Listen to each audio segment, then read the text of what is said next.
Programang ito ay rated SPG. Striktong patnubay at gabay ng magulang ang kailangan. Maaaring may masiselang tema, lengguwahe, karahasan, sexual, horror o droga na hindi angkop sa mga bata.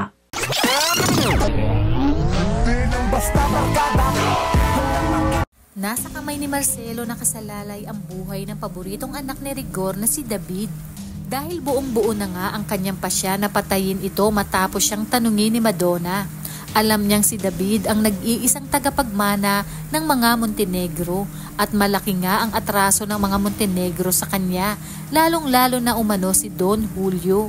Kaya naman dahil kay David ay mapipilayan niya ito at pasimula pa lang umano ito sa kanyang paghihiganti. Sa kabilang banda, nakahanap na nga si Boss Divina ng bibili ng Star of Venus at sa gabi ng transaksyon ay kinutuban at naghinala na si Tanggol sa mga ikinikilos ng buyer ng diamante. At dito hindi nga siya nagkamali dahil isang patibong at paglilinlang ang nagaganap. Kaya naman hindi na nagdalawang isip si Tanggol at agad na kumilos para patumbahin ang mga gustong umagaw sa Star of Venus. Samantala wala nang ibang pamimilian si Marites kundi lumapit kay Ramon dahil desperado na siya na pagbigyan ni Rigor ang kanyang hiling na tulungan si Santino. Malaki rin ang maitutulong ni Anika dahil bukod sa hawak na niya ang CCTV footage sa Kamao Gym kung saan kitang-kita kung paano sinaksak ni Lawrence si Coach Gary. At hindi rin nga nagmatch ang fingerprint kay Santino.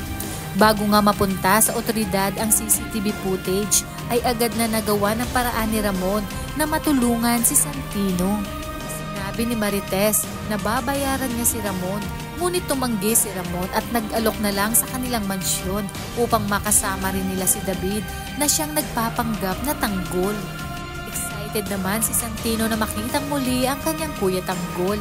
Sa kanilang pagdating ay kasalukuyang kausap ni Don Julio si Olga at David patungkol sa kanilang negosyo.